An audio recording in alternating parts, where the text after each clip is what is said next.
요셉을 감옥에다 집어넣기는 어쩔 수 없이 체면 때문에 집어넣었지만 너 그 두 사람들을 잘 시중 들어라. 그리고 배워라 이런 얘기죠.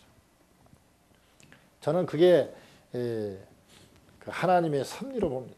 아까 말씀드린 것처럼 하나님이 뭐 얼마든지 감옥에서 뺄 수도 있고 넣을 수도 있고 마음대로 하실 수 있는 분이지만 그렇게 강제적으로 일하시는 분이 아니라 순리적으로 그러면서도 이렇게 여러 조건과 환경을 이렇게 배합을 해서 이렇게 자연스럽게 이끌어 가시는 하나님이지, 즉 말로 하시는 하나님이지 인격적으로 하시는 하나님이지 막 강제로 막 코뚜레 가지고 끌고 가는 그런 하나님은 아니시라는 것을 우리가 알 수 있어요. 그런데 감옥에 딱 들어갔을 때에 여러분 잘 생각해 보세요. 감옥에 보냈는데 이 시대장이 있는 그 감옥은 누가 들어오냐면 정치범들이 주로 들어오는 감옥이에요. 정치범들만 따로 이 경호실장이 딱 관리를 한단 말이죠. 그러니까 거꾸로 얘기하면 국회의원이나 장관 하여튼 2인자 3인자 되는 사람들이 죄를 져가지고 들어오는 데가 바로 시대 감옥이에요. 그러니까 여러분 나중에 우리가 너무 요셉 얘기를 잘 알지만 요셉이 꿈 하나 해석했다고 그래갖고 금방 총리를 시킵니까? 아니, 꿈 하나 해석 잘했다고 상이나 좀 주고 말지 총리를 시키겠어요. 근데 왜 꿈 한 번 해석했는데 총리를 시켰냐? 그 안에서 공부를 많이 했거든요. 왜냐하면 시대 그 안에 갇혀있는 정치범들이 다 한가락씩 하던 사람들이거든.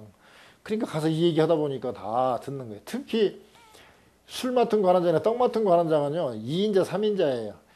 이 서열은 상당히 처지지만 실권상으로는 최고예요. 왜냐하면 자기 아들도 못 믿고 자기 부인도 못 믿는 음식, 술, 거기다 독약을 부인이 타기도 하고 아들이 타기도 하거든요.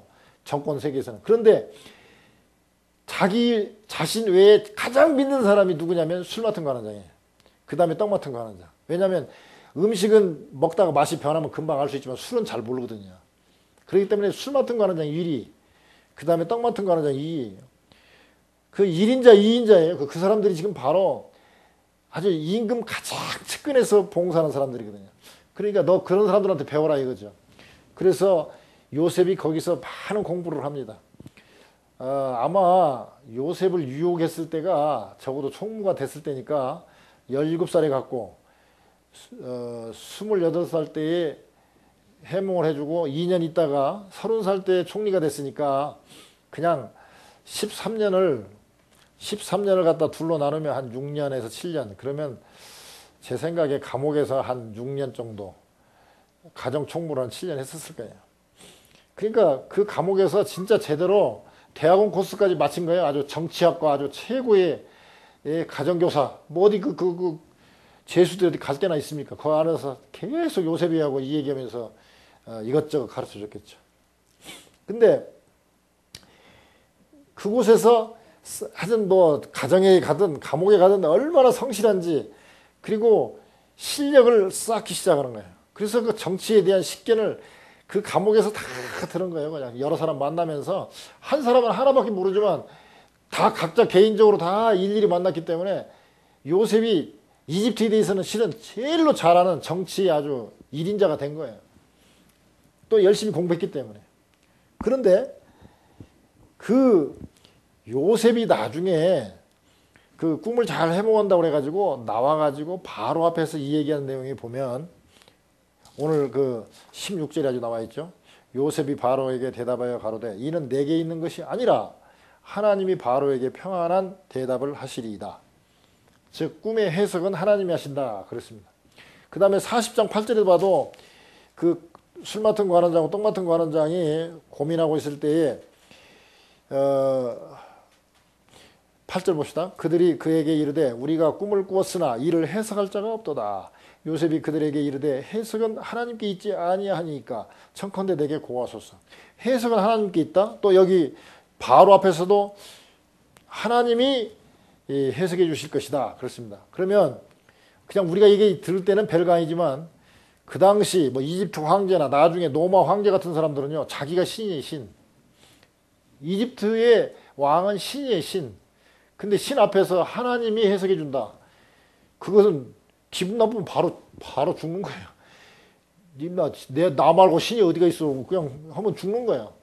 그런데 하나님이 해석하십니다. 그 말은 목숨 걸고 하는 얘기입니다. 이게 우습게 하는 얘기 아니에요. 술 맡은 간원장이나 떡 맡은 간원장은 감옥에 있으니까 별거 아니지만 바로 앞에서는 하나님이 해석해 줍니다. 내가 해석하는 게 아닙니다. 라고 얘기한다는 것은 목숨을 걸고 하는 얘기예요. 대단한 신앙 고백입니다.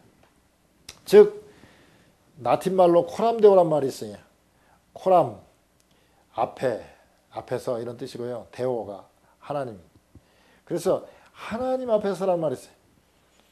즉 유혹했을 때도 주인이 날 다 맡겼습니다. 그리고 이 집안에서 나보다 큰 자가 없습니다. 오직 아내, 당신은 시대장의 아내이기 때문에 그 아내 빼고는 다 그렇습니다. 그런데 어떻게 당신을 손댑니까? 하나님 일이 죄를 짓는 일입니다. 하나님이 보고 계십니다. 그래서 즉 하나님 앞에서 산다고 늘 생각했기 때문에 그가 유혹을 견뎌낸 그 근거가 되고 힘도 되고요. 또 반대로 그러기 때문에 바로 앞에서도 당당하게 하나님이 해석해 줍니다. 당신이 신이라고 하지만 당신은 인간이고 진짜 해석해 주는 분은 하나님이다라고 당당히 얘기할 수 있는 게 바로 요셉이었어요. 거꾸로 얘기하면 이 꿈꾼 왕은 고민거리에 빠지고 두려워합니다. 왕인데도 불구하고 그 당시 이집트는요 노마 때가 한참 클 때가 아니니까 이집트가 세대 강대국이었어요. 그러니까 이집트가 그 당시는 최고였는데 최고의 왕도 두려워하고 힘들어해요. 왜? 또 불평하고. 왜냐하면 이런 사람들은 하나님을 두려워하지도 않고 하나님을 알지 못하기 때문에 두렵고 불평이들이 있어요. 왜? 오늘 제목이 곱하기 인생이라고 썼습니다. 이것도 붙이기 나름인데 많은 사람들은 더하기 인생을 살아요. 내가 노력해서 일만큼 해가고 일 더하고 또 야근하고 또 저녁에 늦게까지 집에서 공부하고 해가지고 한 3만큼 했어요. 그러면 또 더하기 3. 이런 사람은요 내가 100의 일을 했어요. 그런데 사주라든지 자기를 고용하는 보스가 100을 주는 게 아니라 회사 입장에 생각하니까 우리도 먹고 살아야 되니까 네가 100만큼 일을 했으니까 20만큼은 우리가 수입으로 잡고 또 경비 또 제하고 그래 60%만 가져가 해가지고 100시간어치 일을 했는데 60시간어치만 주면 불만이 많아요. 왜? 내가 100시간 일했는데 어떻게 60시간 일밖에 안 쳐주나? 불만이 많아요. 근데 100시간 일하고 또 100시간만큼 내가 보수를 받아도 내가 일한 만큼 받았으니까 감사할 게 없어요. 그래서 이런 인생은 늘 불평거리고 그리고 또 반면에 불평을 하다 보니까 내가 언제 잘릴지 모르겠네 하는 늘 불안감이 있어요. 두려움이 있어요. 그러니까 더하기 인생을 사는 사람, 내 힘으로 내 능력으로 살겠다는 사람 이런 사람들이 잘 나갈 때는 괜찮아요. 그러나 언젠가 되면 내 능력을 인정 안 해주는 사람이 있으면 불평하게 되고요. 불평하다 보면 내가 잘리겠구나 하는 두려움이 있어요. 그래서 늘 더하기 인생을 사는 사람들은 똑똑한 것 같고 명문대를 나온 것 같고 박사학위를 갖고 있어도 늘 두렵고 늘 불평이 있어요. 왜? 더하기 인생이니까. 근데 곱하기 인생은 달라요. 우리가 살다 보면 계속 죄 짓는 게 있어갖고 죄의 양이 점점 늘어나요. 그런데 예수님께서 십자가에서 싹 피를 흘려주심으로 말미암아 곱하기 제로 하면은 죄가 하나도 없다. 제로. 그런데 우리가 이 일을 좀 해가지고 좀 착한 일 하면 하나님이 그거 인정해줘. 30배, 60배, 100배의 결실을 맺는다.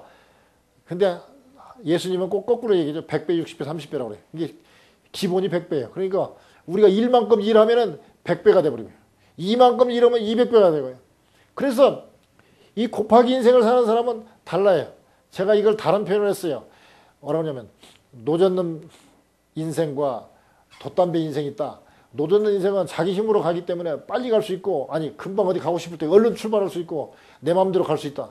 그러나 돛담배는 바람이 불어야 되고 또 바람 불 때 기다리려면 힘들고 또 해안가에서는 바람 조절하기도 어렵고 그래가지고 돛담배는 만만하지는 않다. 그러나 태평양과 같이 넓은 바다를 가려면 노저어서 어떻게 가냐? 결국 굶어 죽는다. 그러나 돛담배를 갖고 태평양을 건너가면 성령의 바람 타고 가니까 한 번만 바람 딱 맞춰놓으면 그 다음에 낚시질도 해갖고 해 떠먹으면서 노래하면서 갈 수 있다. 인생도 그거다 이거죠. 노젓는 인생은 정말 피곤해요. 막 공부 죽으라고 했는데도 안 풀려요. 그런데 돛담배 인생은 그냥 돈만 한번 딱 잘 만들어 놓고 바람만 잘 맞추면 하면 태평양도 그냥 건너간단 말이죠. 인생의 그 험한 파도, 긴 인생길을 노져간다. 힘들어요. 더하기 인생은 너무 힘들어요. 곱하기 인생으로 가야 돼요. 그 곱하기 인생의 핵심이 뭐냐? 내가 하나님 앞에 있다. 하나님이 나를 도와주신다. 하나님이 나를 언제나 동행하신다. 이게 코남데오 신앙이거든요. 요셉이 보면 가는 곳마다 잘 돼요. 왜?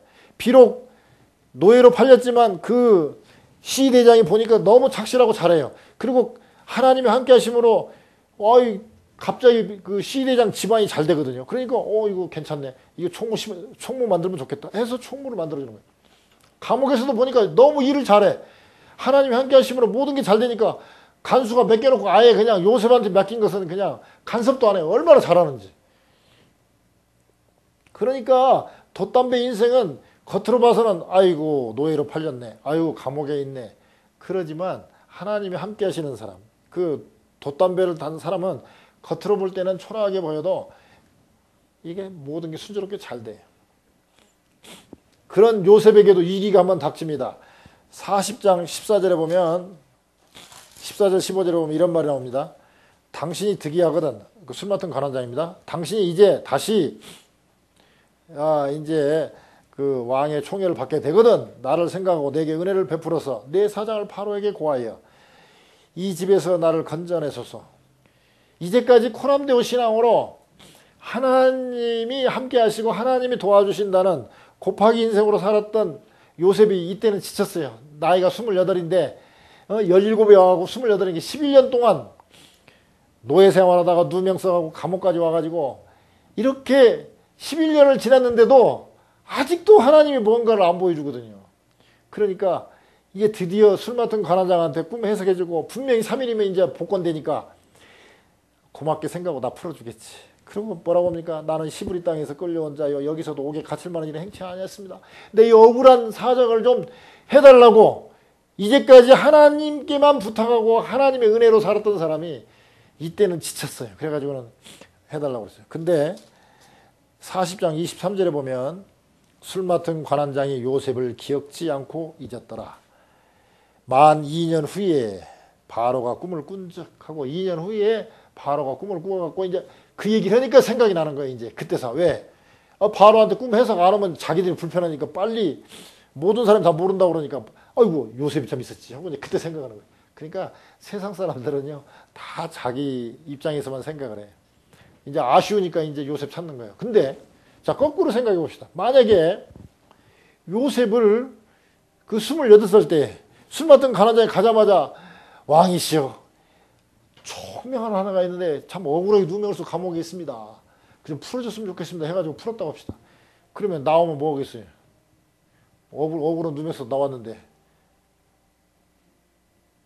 자유인 된 것 빼고 뭐 있겠어요? 아무것도 없잖아요. 자유인 된 것밖에 없을 거예요. 그러면 뭐 다시 가나안 땅으로 가든지 거기서 어떻게 그냥 살다가 인생 끝나는 거죠. 그러니까 더하기 인생은 그럴듯하지만 별것이 없어요. 근데 요셉이 그래도 이제 술 맡은 관원장 잊어버렸으니까 별 수 없죠. 또 다시 하나님하고 또 지내는 수밖에 없죠.